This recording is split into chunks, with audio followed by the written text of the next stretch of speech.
दृश्य आपण सध्या पाहतोय दिल्लीतली संपूर्ण दृश्य आहेत आणि आज खऱ्या अर्थानं अर्थभास्कराला निरोप दिला जातोय। गुरुवारीच रात्री आपण पाहतोय की त्यांचं निधन झालं होतं आणि आज माजी पंतप्रधान डॉक्टर मनमोहन सिंग यांच्यावरती अंतिम संस्कार जे ते पार पडतायत। पंतप्रधान नरेंद्र मोदी सुद्धा या ठिकाणी दाखल झाले आहेत। निगमबोध घाटावरची संपूर्ण दृश्य आहेत आणि या ठिकाणी आपण पाहतोय केंद्रीय गृहमंत्री अमित शाह आहेत, संरक्षण मंत्री राजनाथ सिंग सुद्धा आहेत, पंतप्रधान नरेंद्र मोदी सुद्धा आता या ठिकाणी दाखल झाले आहेत आणि उपस्थितांना त्यांनी नमस्कार केला आहे, अभिवादन केलं आहे। शेवटचा निरोप देण्यासाठी अनेक दिग्गज नेते मंडळी आज या ठिकाणी दाखल झाले आहेत। सोनिया गांधी आपण सध्या पाहतोय पुष्पहार त्यांनी अर्पण केला आहे आणि आपली आदरांजली माजी पंतप्रधान डॉक्टर मनमोहन सिंग यांच्या चरणी त्या अर्पण करतायत। ही दृश्य सध्या आपण पाहतोय, थेट दृश्य नवी दिल्लीमधून ही संपूर्ण समोर येत आहेत आणि या ठिकाणी शासकीय इतमामामध्ये डॉक्टर मनमोहन सिंग यांना अखेरचा निरोप दिला जातोय। अर्थशास्त्रज्ञ म्हणून त्यांची ख्याती होतीच, इतिहास त्यांना नक्कीच लक्षात ठेवेल, परंतु अर्थशास्त्र सुद्धा त्यांच्या महत्त्वाच्या कामगिरीसाठी आणि त्यांनी अर्थशास्त्राचा अभ्यास करून त्यानुसार जी काही धोरणं राबवली, यशस्वी धोरणं जी राबवली त्याबद्दल त्यांची दखल सुद्धा नक्की घेईल हे मात्र नक्की आहे।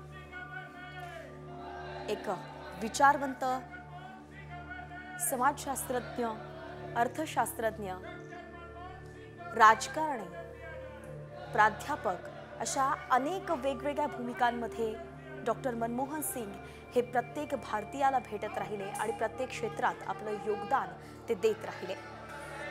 2004 ते 2014 अशी सलग 10 वर्ष त्यांनी पंतप्रधान पद भूषवलं होतं। अगदी अचानकपणे त्यांची नियुक्ती करण्यात आली म्हणून त्यांना ॲक्सिडेंटल प्राईम मिनिस्टर सुद्धा म्हटलं जातं, परंतु त्यांनी नंतर कार्यकाळातून दाखवून दिलं, त्यांच्या कामातून दाखवून दिलं की ते ॲक्सिडेंटल प्राईम मिनिस्टर नक्कीच नव्हते।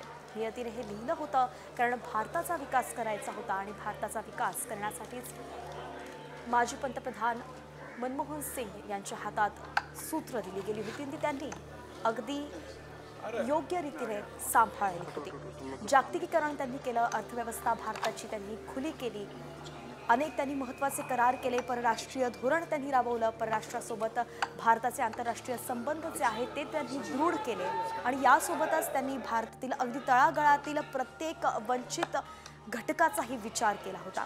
त्यांनी 2004 ते 2014 मध्ये जेव्हा ते पंतप्रधान होते त्यावेळी 14 कोटी नागरिक जे आहेत, 14 कोटी लोकसंख्या जी आहे भारताची ती दारिद्र्य रेषेच्या बाहेर आली होती।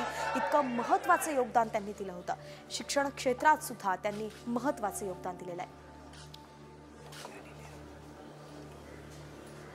पंतप्रधान नरेंद्र मोदी सुद्धा या ठिकाणी उपस्थित आहेत। अनेक महत्त्वाचे नेते आपण पाहतोय, भाजपचेच नाहीत तर काँग्रेसचेही महत्त्वाचे नेते आणि सगळ्याच सर्व पक्षीयांचे महत्त्वाचे नेते देशभरातून या ठिकाणी दाखल झालेत। पंतप्रधान नरेंद्र मोदी काही क्षणापूर्वीच आले, त्याच्या बाजूला आपण पाहतोय राजनाथ सिंग बसलेले आहेत, अमित शाह आहेत, JP नड्डा सुद्धा आहेत आणि याच वेळी जेव्हा पंतप्रधान नरेंद्र मोदी आले तेव्हा सोनिया गांधी सुद्धा त्या ठिकाणी आल्या आणि त्यांनी सुद्धा आपली आदरांजली माजी पंतप्रधान डॉक्टर मनमोहन सिंग यांना अर्पण केलेली आहे।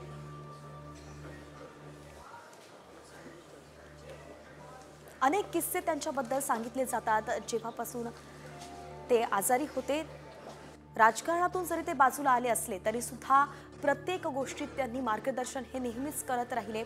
2014 नंतर ते निवृत्त झाले, म्हणजे 2014 नंतर जेव्हा सरकार गेलं होतं ते विरोधी पक्षाच्या बाकावरती गेले होते त्यावेळी सुद्धा त्यांनी सरकारमधील नेत्यांना अनेक महत्त्वाच्या ठिकाणी आणि गरज पडेल त्यावेळी मार्गदर्शन करणं नक्कीच सोडलं नव्हतं। अगदी कोविड काळाबद्दल सांगायचं तर कोविडमध्ये सुद्धा त्यांनी पंतप्रधान नरेंद्र मोदी यांना पत्र लिहिलं होतं आणि काही धोरणात्मक गोष्टी सुचवल्या होत्या। त्यावेळी व्हॅक्सिन किती गरजेची आहे हे त्यांनी सांगितलं होतं आणि व्हॅक्सिनचा साठा हा शिल्लकचा असावा हे का गरजेचं आहे हे सुद्धा त्यांनी आपल्या पत्रामध्ये नमूद केलं होतं।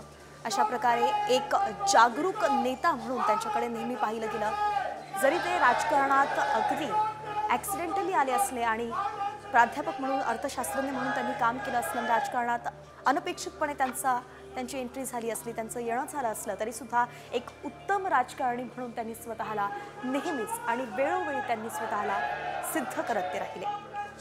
अशाच या एका उत्तम राजकारणाच्या, एका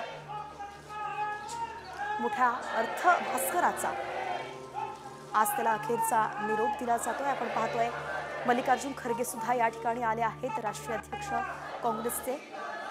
त्यांनी सुद्धा अखेरचा निरोप यांना दिला आहे. एका फळीतले खरं तर हे संपूर्ण नेते आहेत. अनेक काँग्रेसला मोठे महत्त्वाचे दिग्गज नेते लाभले आणि त्याच फळीतल्या एका ज्येष्ठ नेत्याला आज अंतिम निरोप दिला जातोय.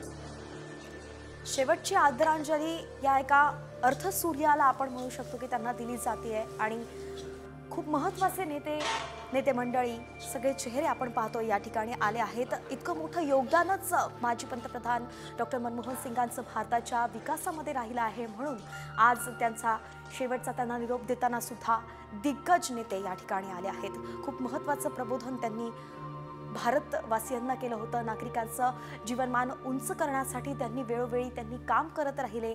आपल्या अभ्यासातून त्यांनी अभ्यासाचा उपयोग कसा भारताच्या नागरिकांसाठी होईल हे त्यांनी केलं. संयुक्त राष्ट्रासोबत सुद्धा त्यांनी काम केलं.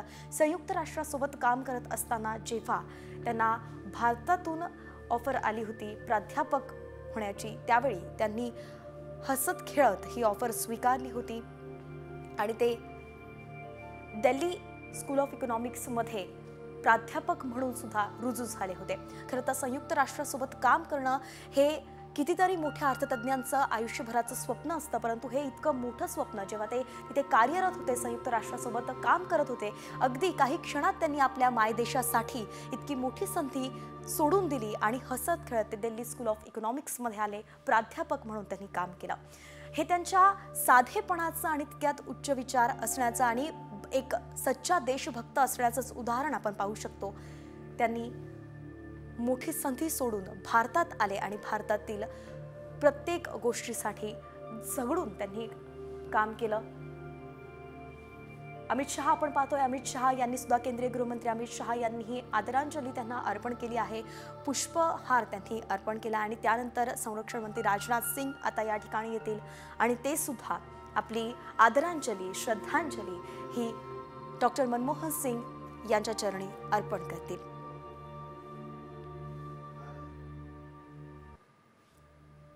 अनेक मोठे किस्से, महत्त्वाचे किस्से त्यांच्याबद्दल सांगितले जात आहे. एक महत्त्वाचा किस्सा या ठिकाणी त्यांच्याबद्दल सांगायचा तो म्हणजे गोपीनाथ मुंडे यांच्या संदर्भातला आहे. जेव्हा गोपीनाथ मुंडे हे हयातीत होते आणि BJP मध्ये ते कार्यरत होते, परंतु काही मध्यंतरी असाही काळ आला होता जेव्हा गोपीनाथ मुंडे हे भाजपमध्ये नाराज असल्याचं कळलं होतं आणि ते साथ सोडून काँग्रेससोबतही जाणार होते. जेव्हा ही बातमी तत्कालीन पंतप्रधान मनमोहन सिंग यांना कळाली, तेव्हा त्यांनी फोन केला आणि गोपीनाथ मुंडे यांचा पक्षप्रवेश त्यांनी थांबवला होता. त्याचं कारण होतं की त्यांना एक मोठा पक्ष फोडायचा नव्हता. पक्षफोडीचं राजकारण त्यांना अगदी अमान्य होतं आणि त्यांनी त्यावेळी सुषमा स्वराज यांना फोन केला आणि ही घटना सांगितल्यानंतर सुषमा स्वराज यांनी गोपीनाथ मुंडे यांची समजूत काढली होती आणि त्यावेळी गोपीनाथ मुंडे यांचा काँग्रेस प्रवेश राहिला होता. भाजपमध्येच नंतर त्यांनी काम केलं. आता त्यांची मुलगी पंकजा मुंडे सुद्धा भाजपसोबत काम करतायत. परंतु एका मोठं घराणं जे आहे ते भाजपपासून दुरावण्यापासून त्यांनी वाचवलं होतं आणि पक्षफोडीचं राजकारण त्यांना कधीच आवडलं नाही असा हा राजकारणी नेता होता. आज याच विचारांची कदाचित महाराष्ट्रालाही गरज आहे. राजकारणाचा दर्जा नेहमीच त्यांनी टिकवून ठेवला. अशा या राजकारण्याला, ज्येष्ठ राजकारणाला आज अखेरचा निरोप दिला जातोय. दिल्लीतील निगम घाटावरती आज अंत्यसंस्कार होणार आहेत. थोड्याच वेळात माजी पंतप्रधान डॉक्टर मनमोहन सिंग यांना अखेरचा निरोप दिला जाणार आहे. शासकीय इतमामात सगळे अंत्यविधी त्यांचे पार पाडले जात आहेत. गुरुवारी रात्री त्यांची अचानक तब्येत खालावली आणि म्हणून त्यांना दिल्लीतील एम्स रुग्णालयामध्ये दाखल करण्यात आलं होतं. त्यावेळी मात्र उपचारादरम्यान त्यांची प्राणज्योत मालवली आणि त्यानंतर मध्यरात्री त्यांना एम्स रुग्णालयातून त्यांच्या दिल्लीतील निवासस्थानी 3 मोतीलाल नेहरू मार्ग या ठिकाणी आणलं गेलं। त्या ठिकाणीच दिवसभर त्यांचं पार्थिव होतं। त्यांच्या मुली परदेशात आहेत, अमेरिकेत त्यांची मुलगी आणि ती येण्यासाठी वेळ होता, म्हणून त्यांचं पार्थिव जे आहे किंवा त्यांच्यावरती अंत्यसंस्कार जे आहेत ते एक दिवस उशिराने करण्यात आले। त्यांचे कुटुंबीय काल संपूर्ण दाखल झाले। त्यानंतर आज सकाळी दिल्ली काँग्रेस मुख्यालयात त्यांचं पार्थिव अंत्यदर्शनासाठी ठेवण्यात आलं होतं आणि त्यानंतर त्यांची अंत्ययात्रा निघाली ती थेट आता निगम घाटावरती येऊन थांबली आहे। दिल्लीतील निगम घाटावरती थोड्याच वेळात माजी पंतप्रधान डॉक्टर मनमोहन सिंग यांना अखेरचा निरोप भारत देणार आहे। निळी पगडी आणि पांढरा सदरा असं साधंसं हे व्यक्तिमत्व, साधी त्यांची शैली जी आहे ती नेहमीच दिसून आली, परंतु विचारांनी तेवढेच ते मोठे होते। त्यांच्या अंत्ययात्रेत त्यांच्या रथामध्ये अंत्ययात्रेच्या रथामध्ये राहुल गांधी सुद्धा त्यांच्यासोबत होते।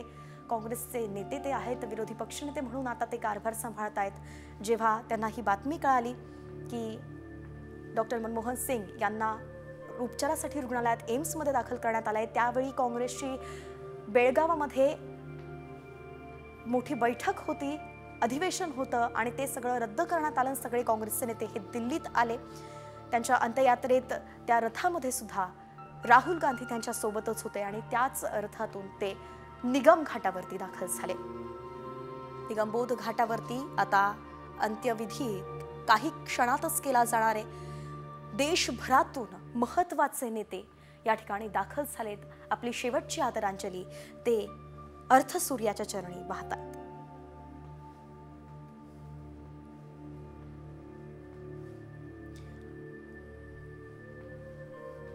खरं तर त्यांचा राजकारणामध्ये प्रवेश झाला होता तो पी.व्ही. नरसिंहराव यांच्यामुळेच।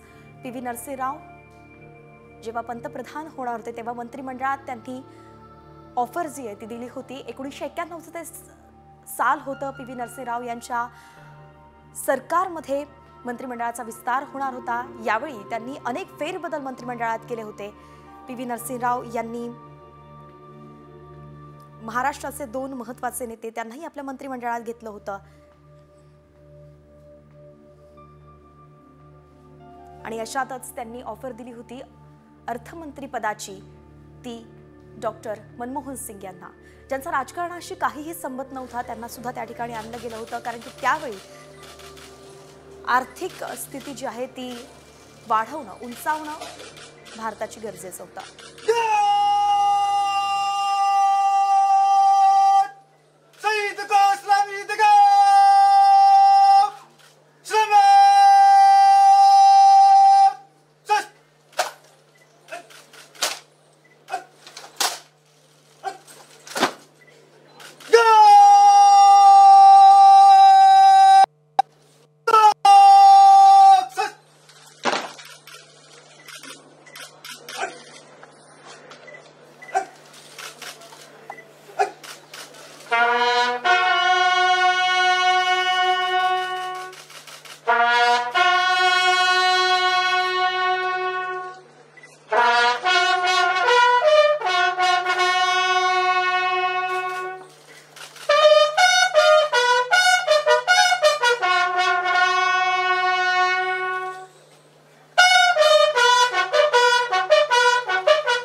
अभी पीछे जाइए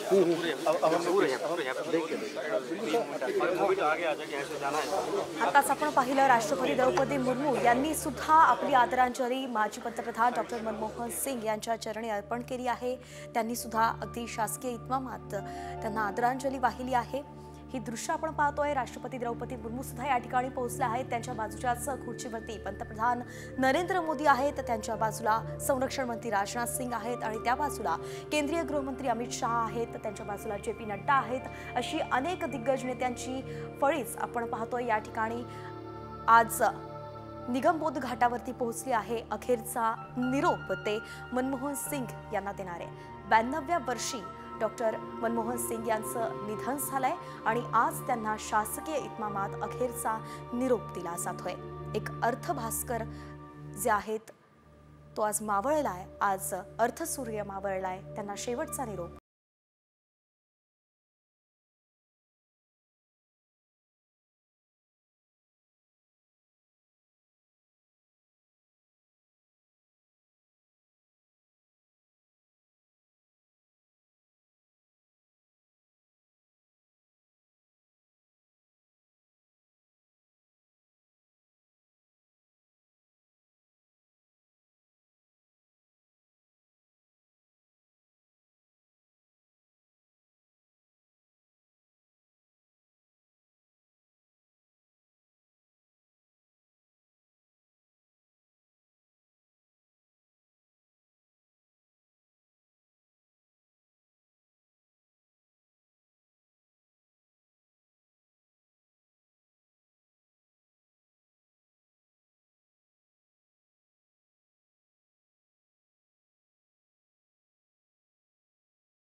आताच आपण पाहिलं डॉक्टर मनमोहन सिंग यांच्या पार्थिवावरील तिरंगा काढण्यात आलाय, त्याची घडी घालून बाजूला तो ठेवण्यात आलाय।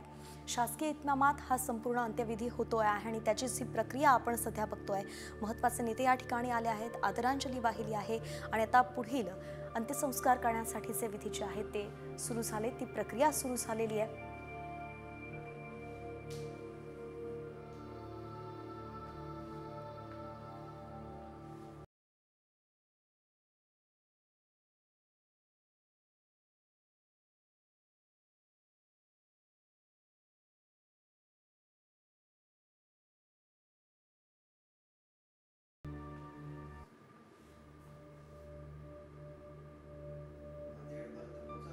एकोणीसशे 32 साली त्यांचा जन्म झाला आणि 2024 मध्ये त्यांची प्राणज्योत मालवली आहे। अशा या अर्थभास्कराला आज निरोप दिला जातोय। त्यांच्या संपूर्ण जीवन काळात त्यांनी अनेक महत्त्वाचे निर्णय घेतले, अनेक अशी महत्त्वाची धोरणं आखली, ज्यानं भारताच्या विकासाला दिशा दिली, भारताचा विकास केला, भारतात अनेक आमूलाग्र बदल घडवून आणले।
हे विधी आपण पाहतोय शासकीय इतमामात जेव्हा अंत्यसंस्कार होत असतात त्यावेळी हे संपूर्ण विधी पार पाडले जात असतात। ही एक प्रक्रिया असते आणि हीच प्रक्रिया आता माजी पंतप्रधान डॉक्टर मनमोहन सिंग यांच्यासाठी सुद्धा राबवली जाते। अनेक महत्त्वाचे मंत्री, अनेक महत्त्वाचे नेते भारताचे जेव्हा त्यांचं असं निधन होत असतं तेव्हा शासकीय इतमामात त्यांना अशाच पद्धतीने अखेरचा निरोप दिला जात असतो आणि तीच प्रक्रिया डॉक्टर मनमोहन सिंग यांच्यासाठी सुद्धा राबवली जाते। निगमबोध घाटावरती त्यांना अखेरचा निरोप दिला जातोय आणि आता सगळ्यांनी श्रद्धांजली वाहून झाली आहे, आदरांजली वाहून झाली आहे। अंतिम दर्शन अनेकांनी प्रत्येकानेच या ठिकाणी उपस्थित असलेल्या घेऊन झालंय आणि त्यानंतर आता अंत्यसंस्कारासाठी ही तयारी केली जाते। थोड्याच वेळात त्यांच्यावरती अंत्यसंस्कार केले जाणार आहेत।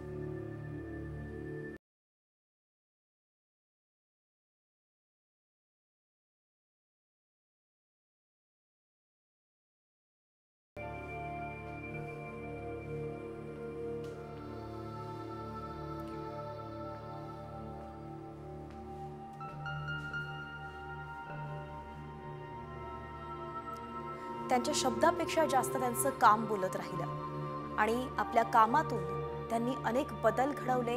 त्यांचं व्यक्तिमत्व त्यांनी आपल्या कामातूनच लोकांपर्यंत पोहोचवलं। असा हा राजकारणी, असा हा नेता डॉक्टर मनमोहन सिंग। त्यांच्यावरती अनेकदा टीका होत राहिली। त्यांच्या पंतप्रधान पदाच्या कार्यकाळात असो किंवा विरोधी पक्षात ते होते, विरोधी पक्षनेता जेव्हा ते होते त्यावेळी सुद्धा त्यांच्यावरती अनेकदा टीका टिप्पणी झाली, परंतु त्यांनी अनेकदा मौन बाळगलं आणि आपल्या कामातूनच प्रत्येक गोष्टीवरती उत्तर ते देत राहिले। टीका हा लोकशाहीचा अविभाज्य घटक आहे आणि ती होऊ दिली पाहिजे।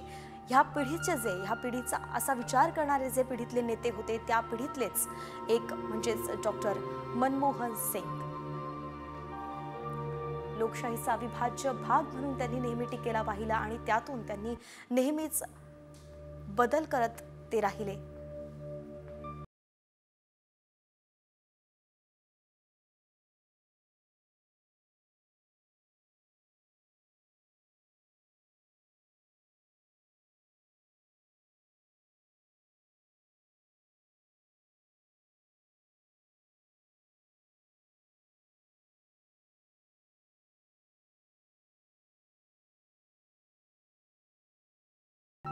हे डॉक्टर मनमोहन सिंगच होते आणि म्हणून त्यांना अर्थक्रांतीचा जनक सुद्धा म्हटलं जातं। तर नेहरूवाद त्यांनी आयुष्यभर जोपासला। एक मोठा नेहरूवादाचा काळखंडच आज ते स्वतः सोबत घेऊन जाताना दिसतात।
पी.व्ही. नरसिंहराव यांच्यामुळेच ते राजकारणामध्ये आले होते, परंतु राजकारणात त्यांना आणणं हा निर्णय पी.व्ही. नरसिंहराव यांनी खरा करून नंतर दाखवला होता। कारण की त्यांच्यावरती टाकलेला विश्वास, मनमोहन सिंगांवरती टाकलेला विश्वास जो आहे तो योग्यच ठरला होता।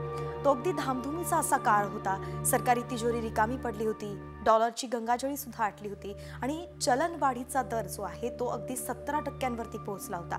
पंजाबमध्ये दहशतवाद सुद्धा संपलेला नव्हता। राम जन्मभूमीचं आंदोलन सुद्धा पेटलं होतं आणि अशा सगळ्या धामधुमीमध्ये पी.व्ही. नरसिंहराव यांच्यावरती सरकार स्थापन करण्याची जबाबदारी आली होती। यावेळी त्यांनी अतिशय चातुर्यानं मंत्रिमंडळात अनेक बदल केले होते. महाराष्ट्रातून सुद्धा त्यांनी 2 महत्त्वाचे नेते मंत्रिमंडळात घेतले होते. एक म्हणजे पवार, ज्यांना संरक्षण खातं देण्यात आलं होतं, आणि दुसरं म्हणजे शंकरराव चव्हाण, ज्यांना गृह खातं दिलं गेलं होतं. परंतु हे तर राजकारणी होते. मात्र त्यांनी एक असा चेहरा मंत्रिमंडळात घेतला ज्याचा राजकारणाशी दूर संबंध नव्हता, आणि तेच म्हणजे मनमोहन सिंग.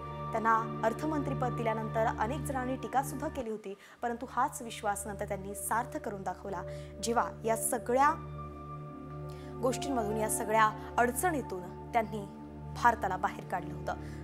1991 साली त्यांनी उदारीकरणाचा निर्णय घेतला, अर्थव्यवस्था खुली केली, आणि आज त्यामुळेच भारत विकसित झालाय. जगात आज भारताला एक महत्त्वाचं स्थान दिलं जात आहे, आणि जग भारताची दखल घेतोय. हे सगळं जे झालंय ते डॉक्टर मनमोहन सिंग यांच्याच आर्थिक धोरणांमुळे